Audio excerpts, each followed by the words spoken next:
sir. Dito sa biyakon, na. Okay. Now, ladies and gentlemen, the new... Murulot ni siya, murulot si Palo. Paano yung nirok mo? Harap-harap mo. Totoo! Okay. Yun lang. Damo pa kinistay ka.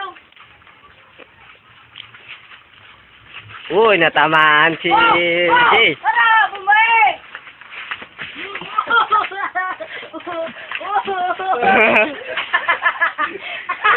Bulayin ko, no, kasi nilang na. Bago, ata. Okay, mukhang natamaan si Jay sa itlog. Gago, kuling ko ba?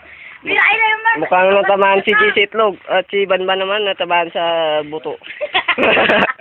Okay, now. O ngayon, okay. Umaacting pa lang, uy. No! Oh! Banban ko, ban. Oh, si Jay madumuklo na. Oh, natamaan si Jay. Mukhang natumba ngayon si Jay. Dahil sa sobrang laki ng uti nito. Hindi. Gata ko. Natamaan siya. Gata mo. Natamaan si Jay. Okay, nagdugo yung ilong niya. Nagdugo yung ilong niya, nagdugo. Okay, oh, yan. Nagdugo? Nagdugo. Okay, yung ebidensya lang yung ginabadyo natin dito.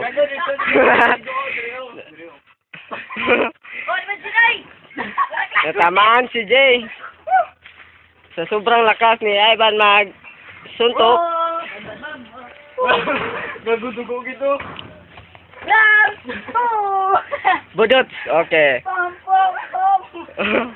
Okay, ito na yan. Okay, wala lang yan sa kanya kasi Igualo na, gatangulon. Seryoso na siya. wala sa kanya. Yung sakit ng katawan Okay. Mukhang magbalos ito kasi malakas yung suntok ni Kwan. Banban, Okay, tatamaan si Ivan ngayon. Tatamaan si Ivan. Tatamaan si Ivan. Oy.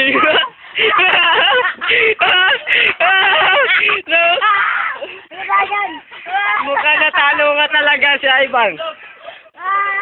Pero nadalog siya sa sobrang Kwan. Now, Dod. Okay.